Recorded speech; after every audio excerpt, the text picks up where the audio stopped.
it's all good to listen to opinions and listen to people's criticisms of you. But one of the main things you want to stay focused on is your own feelings and what you think of yourself. See, people's opinions can help you and shape you into maybe sharpening up a few things on yourself. You know what I'm saying? Like, sometimes, like, I hear on the YouTube page that we need to get the sound right, we need to do this and that. But what people don't understand about film, the tricky thing about filming at Dames is that he has dogs running around. And we got a boom mic with the raccoon fur on it.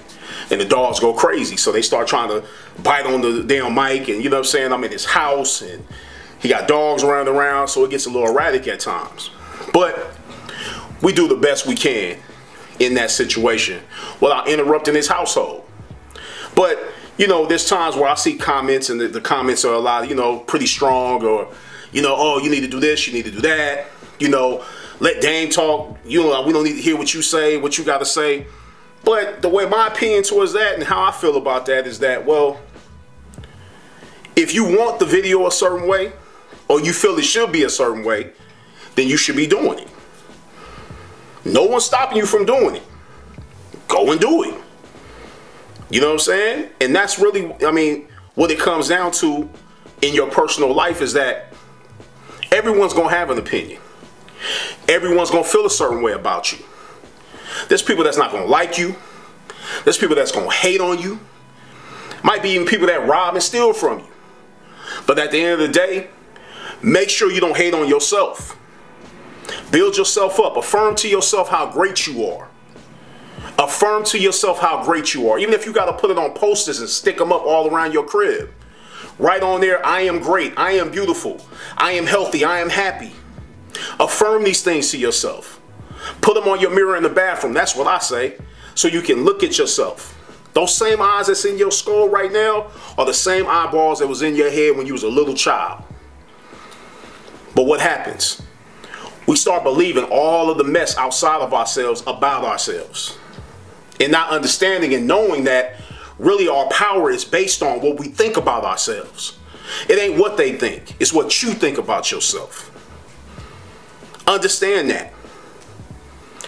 Who do you want to become on this journey? What will you achieve and what will you accomplish if you shut out the naysayers? If you stop focusing on all these distractions around you? Who can you become? Let me tell you who you can become and who you are. You have the full potential to be, do, and have whatever it is you want to be, do, and have. You have the potential within yourself. You don't need nobody to guide you. You don't need me. You don't need Dane. You don't need your preacher. You don't need no Donald Trump. You don't need nobody to guide you to be a greater and better version of yourself. Everything you need is within you. Stop looking outside of yourself for everything you need. See, that's the problem. We trip too much about what's going on around us without looking within. That's why it tells you to be still and know that I am thy God. Sit still. Listen to yourself. Communicate with yourself.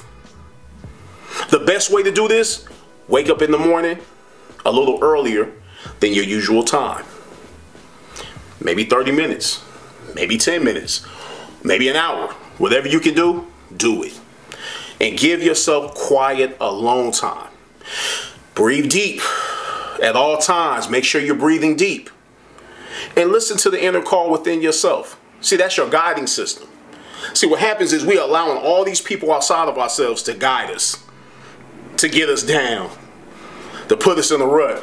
Oh, they don't like me. Oh, they feel this way about me. Who cares what they feel about you? It ain't what they feel, it's what you feel. It's what you feel about yourself that matters the most. Their opinions don't matter. Now, if it helps you to become a better version of yourself, so be it. But don't be guided by them. Be guided by the internal system within yourself. Some people call it the soul. We all have a spirit. But listen to the inner callings of yourself. Be guided by God, the source within. I hope this helped you. This is Kenyatta of Hip Hop Motivation. Hey, stay in tune. We have a lot more to come. Peace and blessings. Remember, life is not a destination, it's a journey. Make sure you pack light, have fun, and enjoy. Peace. Yo, this is Kenyatta with Hip Hop Motivation. First of all, I want to tell everybody out there, thank you for liking, commenting, and subscribing to our YouTube page. And if you haven't liked, commented, or subscribed to our YouTube page, make sure you do so. Stay in tune. We have a lot more to come. Peace.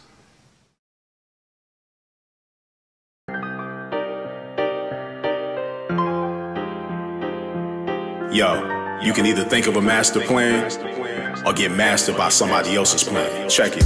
As a barber, one of the most important life lessons I learned is to never do anything without seeing the ending result first. Before I understood the value of seeing results, I used to waste a lot of time sometimes doing double work because I didn't have a vision of where I was going. Then I started taking consultations more serious by not even turning on my clippers until I had a clear understanding of the result my client was planning to see. And in turn, it became easier to achieve the style they wanted to see in half the time. Real talk, the most successful barbers and beauticians are the ones that see the ending results before they start any service.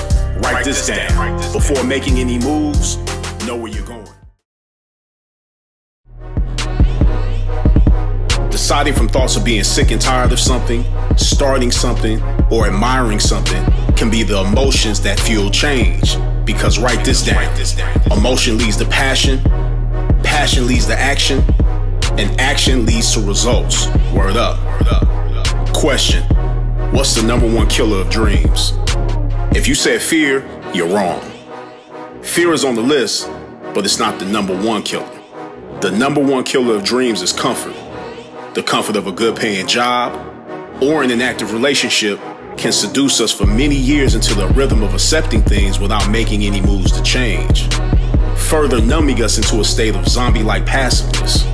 Write this down. Passiveness will cause your dreams to pass you by.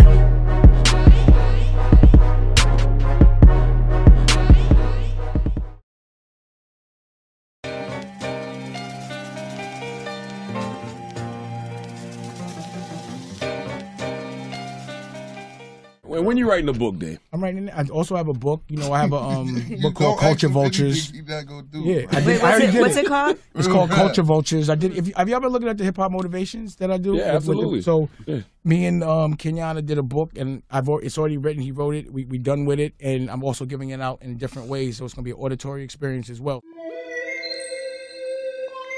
It's a series. The Fashion Game. Culture Vultures, the book. In business, Dame is a guy that's worn many hats.